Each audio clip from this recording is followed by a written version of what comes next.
제가 아는 전사님 중에서 매일 한 단어대로 살기를 사시는 전사님이 한 분 계세요.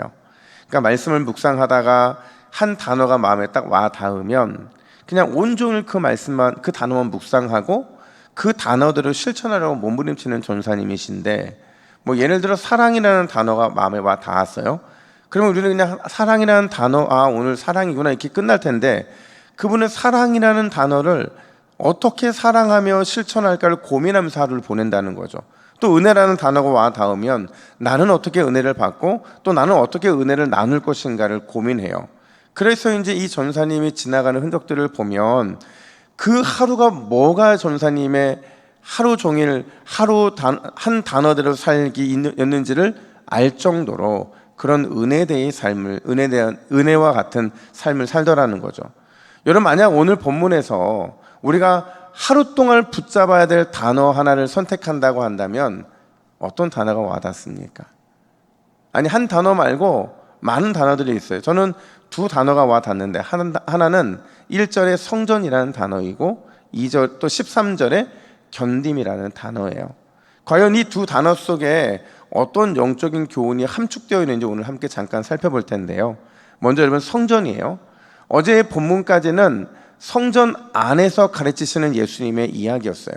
이제 성전에서 가르치는 사역을 다 마치시고 밖으로 나오시면서 제자 중에 하나가 그 모습을 보면서 감탄하며 뭐라고 말하느냐, 우리 1절 말씀을 정확하게 우리 우리말 성경으로 의미를 파악하면서 함께 읽습니다. 시작.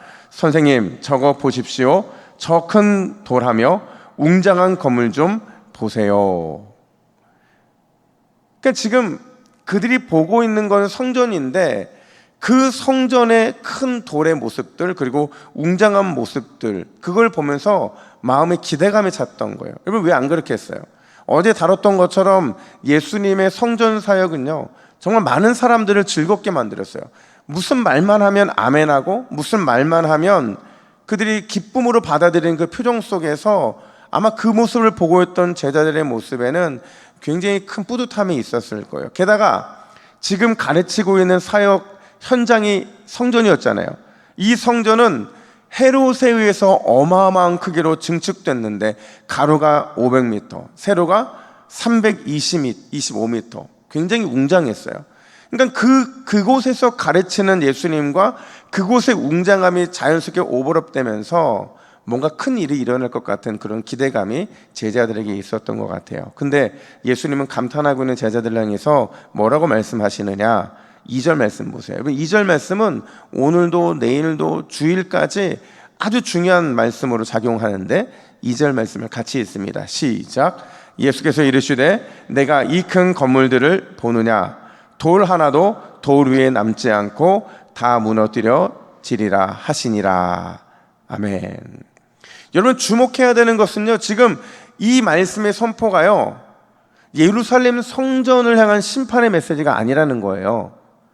내용은 예루살렘의 심판에 대한 메시지인데, 예수님이 이렇게 말씀하시는 근본적인 주체를 찾아보면 성전의 웅장함과 성전의 아름다움이라고 하고 있는 이 겉모습만 감탄하고 있는 제자들을 향한 꾸짖음, 그게 바로 본질적이고 더 근원적인 또 이 말씀의 의미라는 거죠.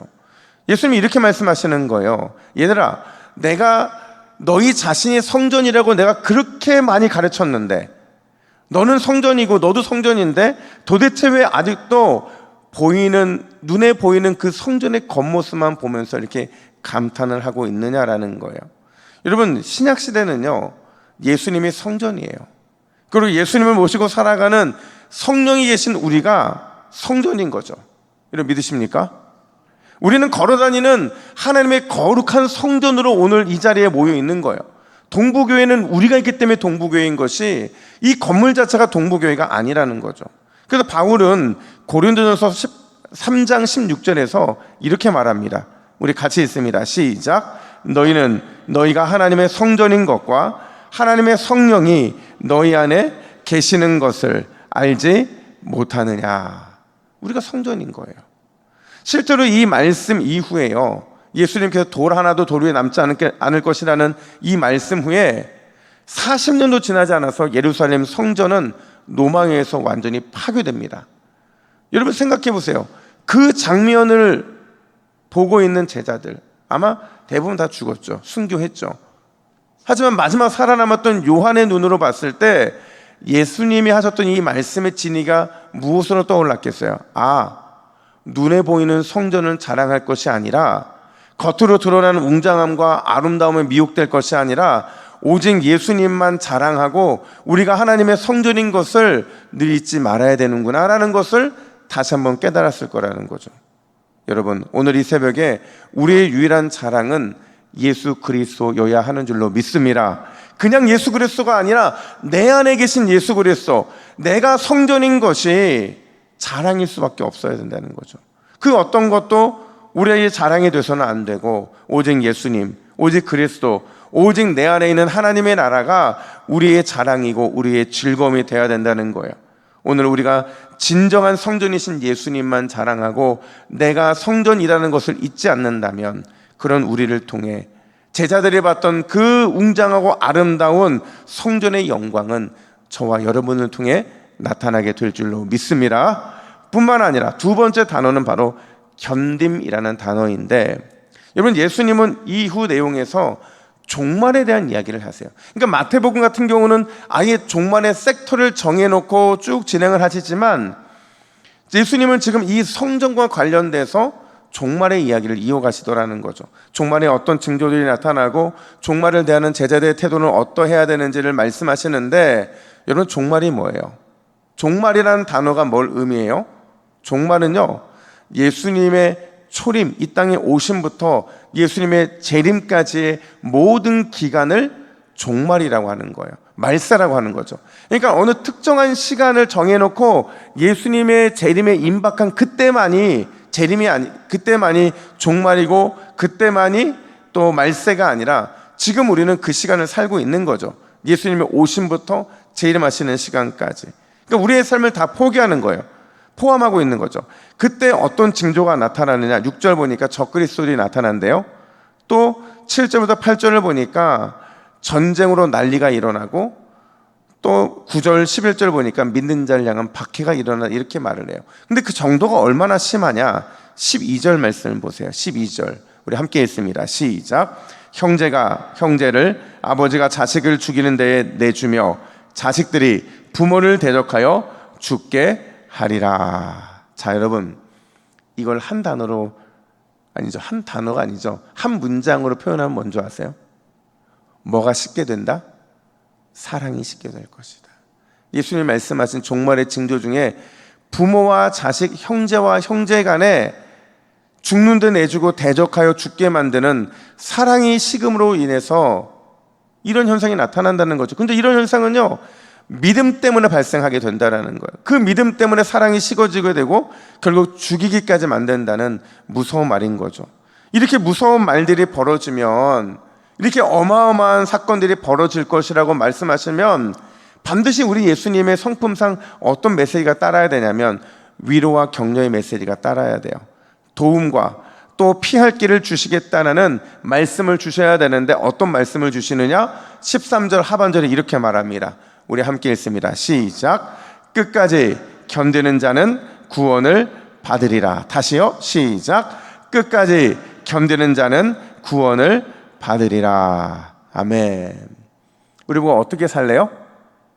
끝까지 견뎌야 된다.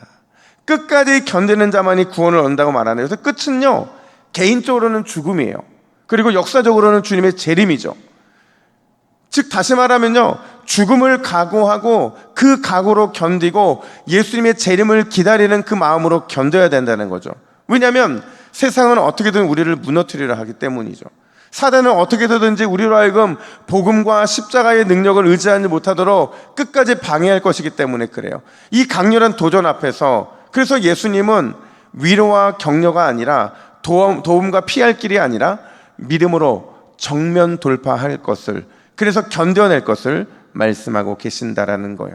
사랑하는 여러분, 우리는 지금 마지막 때를 살고 있어요.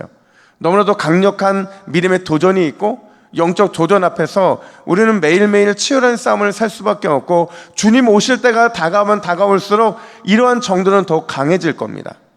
근데 여러분 걱정하지 말래요. 우리 예수님께서 우리에게 숙제를 주셨잖아요. 끝까지 견뎌야 구원을 얻는다. 이 말은 다시 역으로 말하면 끝까지 견딜 힘과 능력을 누가 주시겠다는 거예요? 우리 예수님이 주시겠다는 거예요. 끝까지 우리와 임마누엘 하심으로 반드시 견디고, 그래서 결국에는 이기게 하시겠다라는 약속의 말씀이 바로 끝까지 견뎌야 구원을 얻는다라는 의미인 거죠. 여러분 오늘 이 새벽에도 끝까지 견딜 힘과 끝까지 견뎌서 이기게 하실 그 능력 주실 주님, 끝까지 임마누엘 하실 주님을 기대하시길 주님의 이름으로 축복합니다. 주님과 함께하면, 주님이 앞장서시면 우리는 반드시 오늘도 이기게 될 줄로 믿습니다. 그 믿음의 승리를 기대하고 기도의 자리로 나가 뜨겁게 주님과 만나시는 우리 모두가 되기를 예수님의 이름으로 축복합니다. 우리 함께 오늘 기도의 제목을 같이 읽습니다. 시작. 주여, 오직 예수님만이 나의 자랑이 되게 하옵소서. 예수님과 함께 그분 손 붙잡고 끝까지 견디게 하옵소서. 아멘. 함께 기도하겠습니다. 하나님 아버지, 오늘 이 새벽에 우리가 붙잡을 그 이름 오직 예수 그리스도인 줄로 믿습니다. 우리의 기도의 시작도 예수님이요, 마침도 예수님이요, 오늘 하루 종일 우리의 삶의 시작과 마침도 예수님인 줄로 믿사오니 예수님만 자랑하게 하시고 그 예수님의 이름 안에 끝까지 견디고 승리하는 은혜의 능력이 나타날 수 있도록 우리를 붙잡아 주시옵소서. 병든 자 치료되는 역사가 있게 하여 주시옵소서. 상황과 환경에 연약한 자 회복의 능력을 경험하게 하여 주옵소서. 간절한 기도의 제목이 있는 자 주님 앞에 부르짖을 때에 정말 기가 막힌 주님의 응답을 보게 하여 주시옵소서. 이 모든 것 예수님의 이름에 있는 줄로 믿사오니 그 이름만 붙잡는 우리 모두가 되게 하여 주시옵소서. 이 모든 말씀 우리를 구원하시고 우리의 능력이 되어주시는 우리 주 예수 그리스도의 이름으로 기도하옵나이다. 아멘.